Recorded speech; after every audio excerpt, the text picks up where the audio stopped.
welcome to Amazons et al. With me, Aisha Omar Yusuf. Our guest today can rightly be called the scion of a political dynasty. Her late father was the deputy governor in Nigeria's most populous state in the Second Republic. Many brothers and sisters are now in the political arena. She's a successful legal practitioner, a women's rights advocate, and she contested in the House of Representatives in the year 2019. I'm sure you cannot wait to meet her. So join us after this short break and find out who. Yeah, welcome to Amazons et al. Hajia Amina, and it's nice to have you here. Thank you very much. Thank you. You are better known as a legal practitioner and lately a politician. Can you go down memory lane and tell us about small Amina Bibi Farouk? Thank you very much. Yes. Good day, everyone. I grew up in Kano. I was born in Kano from a large family. And I have 20 sisters and 14 brothers, thank God. All alive. Everybody has graduated, I think, except 2. MashaAllah. And we grew up in a family where education was the most important, both Islamic and, the Western education. I went to St. Louis Secondary School after leaving Shekara Girls Boarding School. After St. Louis, then I went on to do my A-levels at Bayero University. And then I read English and Islamic law in Bayero University as well.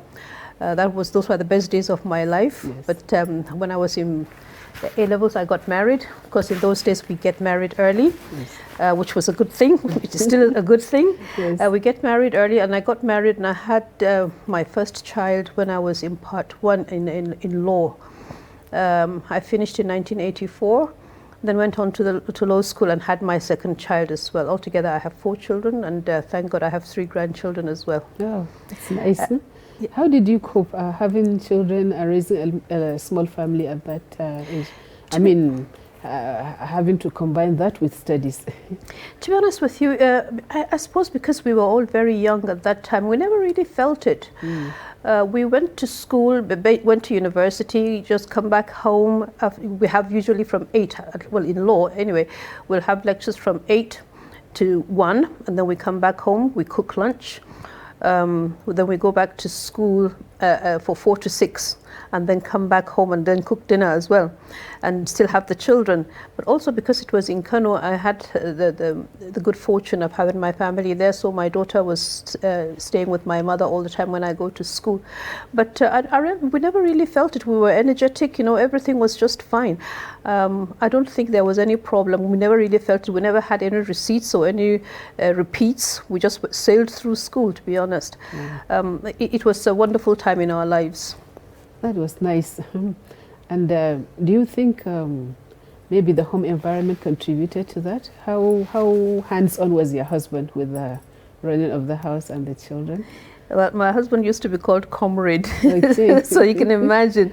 And also during our time, you see, we read a lot of books. And my husband and I were very interested in Karl Marx and Lenin and all those. We read through all those things, and yes. We used to feel that we were all we didn't like bourgeois, whatever. So it was a time when he felt also that he was part of the house, and he was as hands-on as he could possibly be, considering the environment in Kano. But I wouldn't say my husband was that kind of repressive, patriarchal kind of man. No, I think he was more hands-on with the family. Okay. Still is. I see. Your family is very prominent. That's your father's side, because of his political activities. Even though I recall, when I was a little girl watching a TV program he used to present, which was an Islamic one. Did he ever tell you why he moved from being an Islamic scholar to a politician? Do you have any idea? You see, my father had always been a teacher, but also my father had always been one to work for the community. He wasn't even a scholar, an Islamic scholar initially. I grew up in a family where we were traveling. I learned to speak Arabic when we were in Cairo because my father was the head of chancery at the Egyptian embassy at that time. So he was a diplomat. but he had also been a teacher. He was a teacher to the late Sani Abacha, the late Hamza Abdullahi, you know, the late Dahiru Mustafa. They were all his students. Which school was that? Middle school, they called it. That was Rumfa College also. Okay. Yeah, but they used to call it middle school at that time. Yes. Now, then when he was in the Foreign Service, Kano State was created, and he felt also, and he was invited to come and work for, for the betterment of Kano, so that Kano would grow, because it was just a new state at that time. He left the Foreign Service, which was the federal service, and came back to the state. So my father had always been one to, when you invite him to come and do something for the community or for public good, he would always leave whatever it was he was doing, and he would do it. So when he went into politics, initially he had gone in to be a senator. That was what they had invited him for when PRP was formed, and when they started graduating from senator. Eventually, anyway, it was all decided he would be the deputy governor, and he didn't think that Rimi was younger than him, and so he would not be. No, my father was always an obedient person, and he had taught us that obey, but with a caveat. Up to a point. That's right. Okay, so what was it like? Can you remember exactly where you were when he was impeached? I think he was the first to be impeached in the Second Republic. That's true. Yes. Yeah, my father was impeached. I was in Kano at that time. Yes. But it was no big deal to him, because I think he was working, or rather preparing for it. Okay. He was not a very contentious person, even though he could be. He had very strong views, and when he has a view, he sticks by it. Yes. But I remember one time when he said that we should all pray for him, that the kind of feelings he's having about being the deputy governor were not the kind of feelings that he could face his God with. Okay. And my father didn't like pride. He never wanted, he was a very humble, he always remembered his humble beginnings. Yes. And I think that was what he was working towards. So when the impeachment came, we just moved on as usual. Nothing had changed in our lives anyway, even when he was a deputy governor. It wasn't traumatic. No. One time he was the second citizen of the state. Yes. And the next he was out of office. It wasn't traumatic for Well, I can the tell family? you that if I was going to school in a Volkswagen Beetle, and I continued going to school in a Volkswagen Beetle, our lives never changed. There was nothing to show us different from the rest of our friends. For us, it was just life as usual. He was just doing another job. I remember one time he had to take me to school. Excuse me. To Bayreuth University, and I was getting late, and he said he had a meeting at Government House. You can imagine, he had a meeting, but he was still taking me to school. Oh, that's good. And we went there quietly. There was no siren or anything, none of those things. So our lives really were not very different from what they were before he became deputy governor. I see. So, why did you now decide to join politics? I mean, you contested for the House of Reps in 2019. Yes. And does it have anything to do with, the family thing? You want to prove something? Or what's the idea behind being a politician? Yeah. You see, I think since the time my father got into politics, we became a political family, if you like. Everybody has their view in our house. We have almost all political parties in my house. Because of this. Yeah, we have people from ABGA, we have people in PDP and APC. Everywhere, whichever party you name it, there's somebody doing that party. Wow, even if it is just to be the opposition, because we debate things, we talk about issues in the house.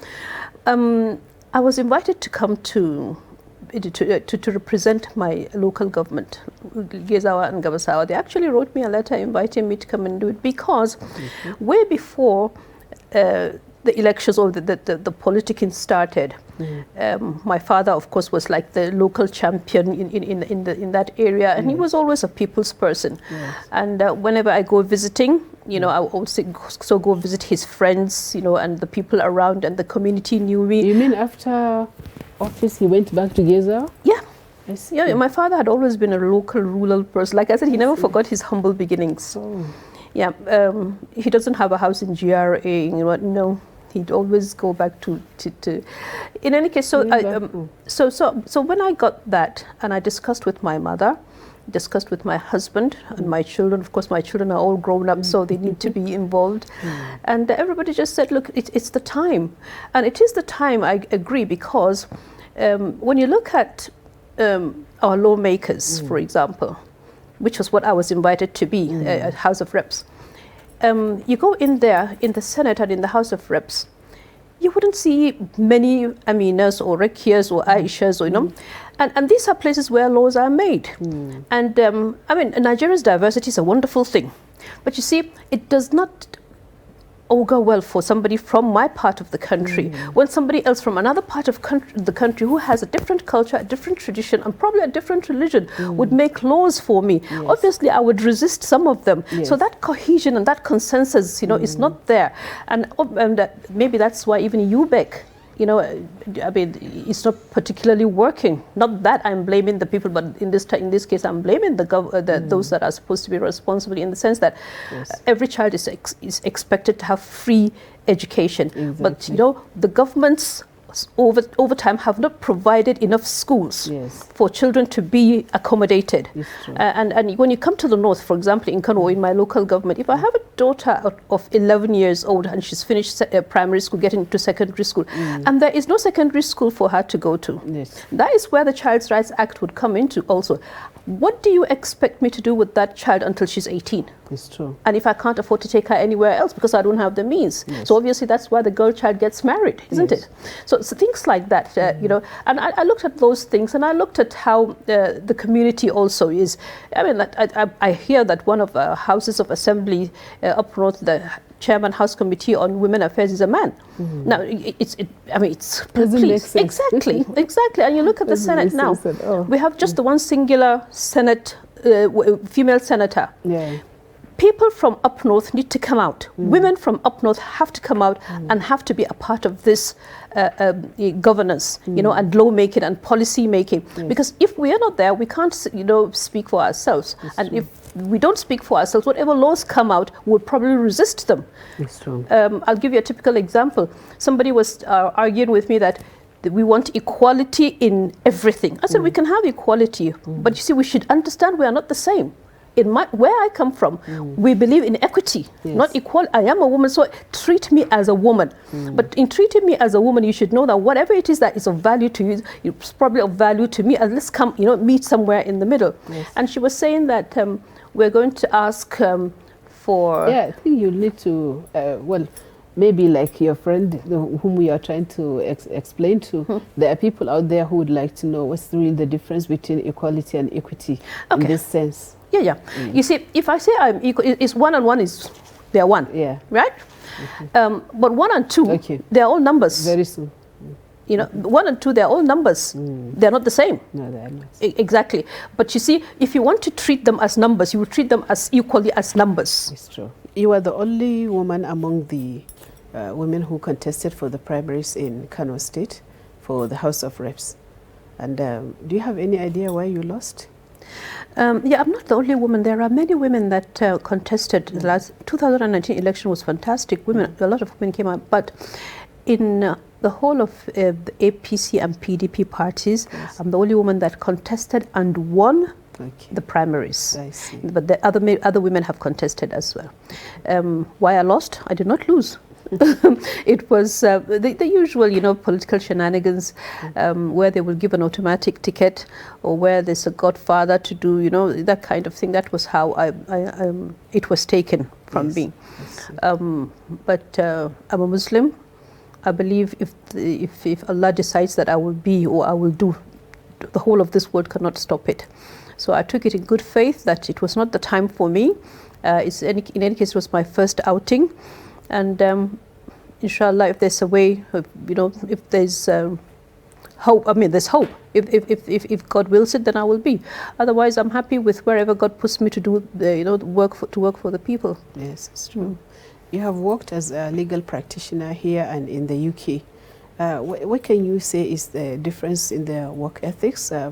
How different is it to work there and here, and how effective can we be? To be honest with you, there's a huge difference. essentially, I'm a human rights lawyer. I actually read human rights. I read human rights, international human rights of women and international human rights, protection of human rights, alternative dispute resolution and Islamic law at the University of London. And so it's all because I have the passion for, human suffering. And so when I was working in England, I was working, with refugees. And you could see a huge difference, the way refugees were treated and the way they are looked after, and, the way they're even bookings and stuff. It's just a huge difference from, the one that I found here. And I was working with the National Planning Commission when the former Commissioner for Refugees, Hajja Hadiza Kangiwa, invited me to come and work with her. We worked very well, I must say, and she's a fantastic human rights activist. She knows what she's doing with the refugees. But you see, the funding was a problem, because if you don't fund the organization, then how do you look after those vulnerable people that have come to your country to seek refuge? Yes. So that is the difference. I mean, in England, I know that the moment the refugees come in, they are sorted out, they are given accommodation. Those that can work are given work to do. Those that cannot work, they are given some sort of allowances, child support and stuff like that, so that they can be able to get on with that. There's some dignity. To be honest with you, we need to do better than that in Nigeria. I'm interested. Your biography says you are a specialist in alternative dispute resolution. What is that all about? Well, the alternative dispute resolution is one of the subjects I read. You see, it's in short, to try to make to decongest the courts, yes, and to make to get justice quicker and faster and simpler and easier, and without rather cost, than going to court. Exactly. Okay. So that's more like an emphasis on out of court settlements. Exactly. So you do negotiations and mediations, and stuff like that. So yes, basically that is it. Okay. Your children, I want to have an idea. Do any of them take after you? I mean, how many of them are into law or your women's rights advocacy and stuff like that? I think I speak for the whole family. Okay. My children are very quiet, just like their father. Yes.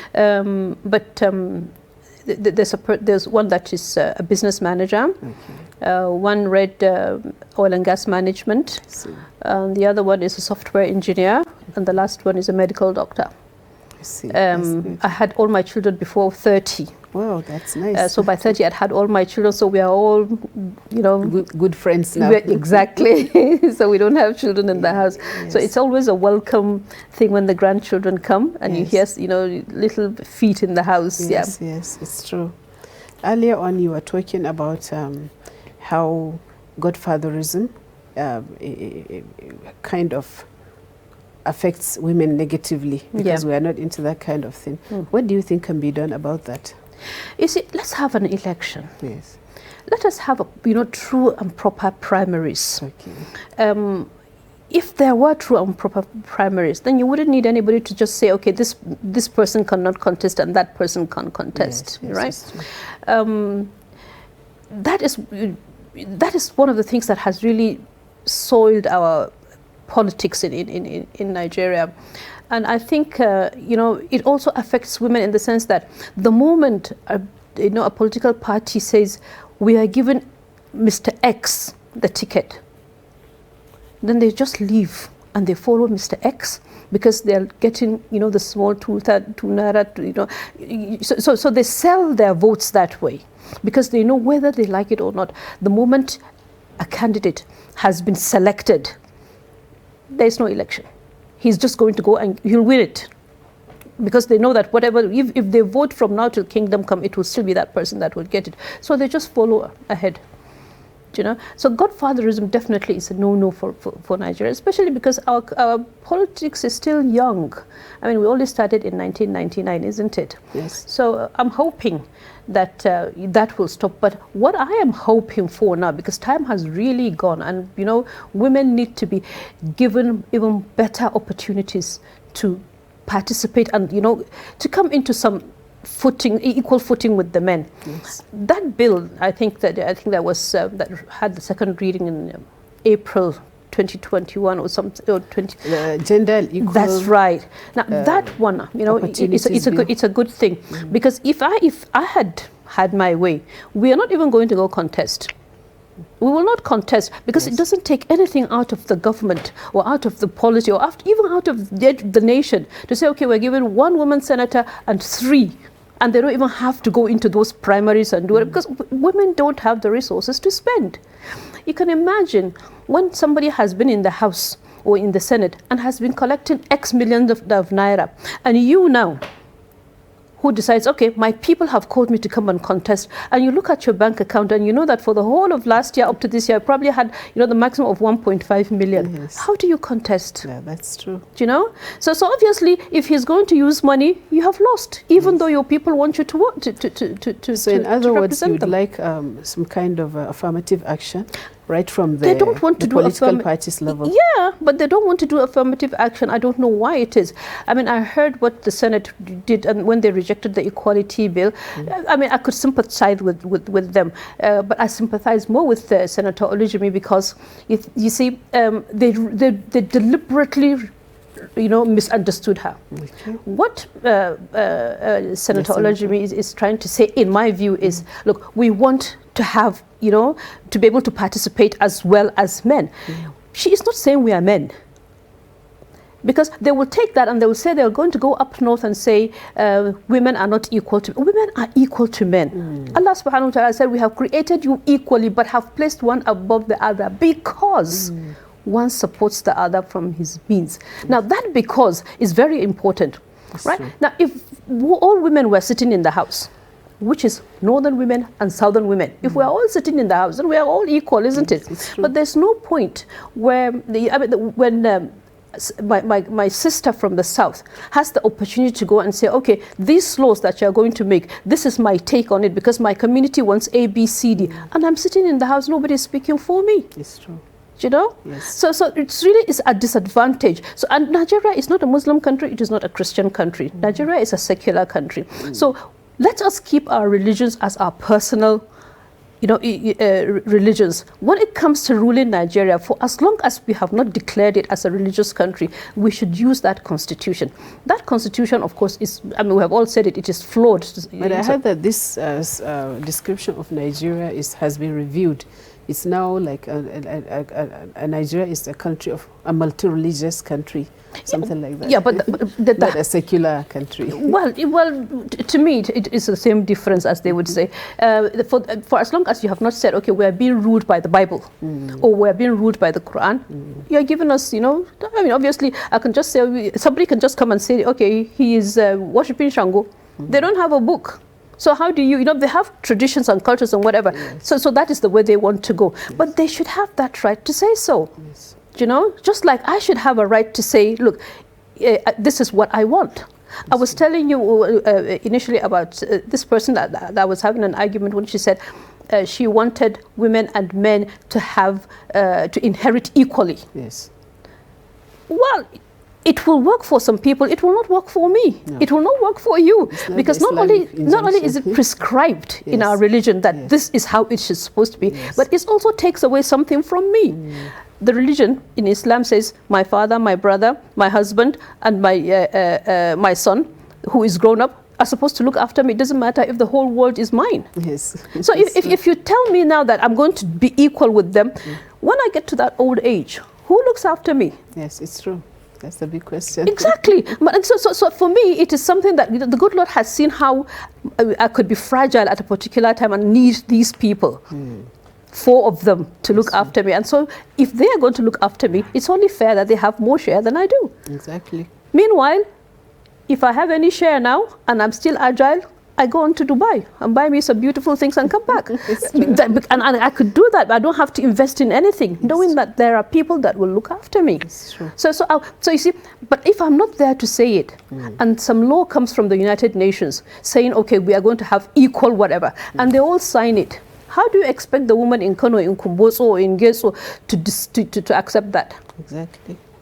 That's true. You know? So we need to be in that house. Yes. We need to be in those houses to be able to speak for ourselves. Exactly. Yeah. Tell us more about your NGO, the one that caters for the rural women. Okay, it is really an NGO for out-of-school children and those that cannot afford. Yes. Now, what I do is, I do it very quietly because obviously you can't do everything.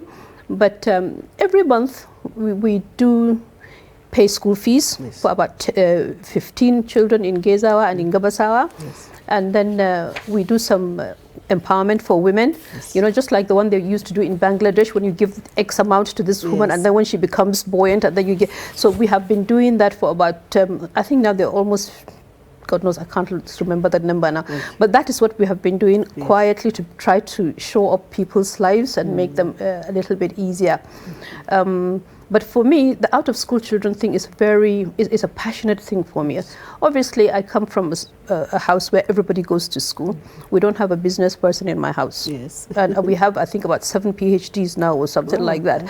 So everybody just goes to school. Yes. And we're all very opinionated, you know, so I want children to have that confidence. Yes. It can be a good thing, but in Nigeria, especially for a woman, we're still trying to work it through to, you know, so that our confidence will manifest somehow. Yes. Because to be honest with you, you have some short-sighted, you know, mean-hearted, egotistical people that have an exaggerated opinion of themselves, thinking that you're a woman and therefore you don't know it, you know, kind of thing. We still have it in Nigeria, even amongst our own chief executives. Yes, so women like us that want to voice out tend to have a problem. It's true. Yeah, well. So what's your message for young women, young Nigerian women? Be strong. Okay. Yeah, be strong and voice. You have an opinion, voice it. Okay. You know.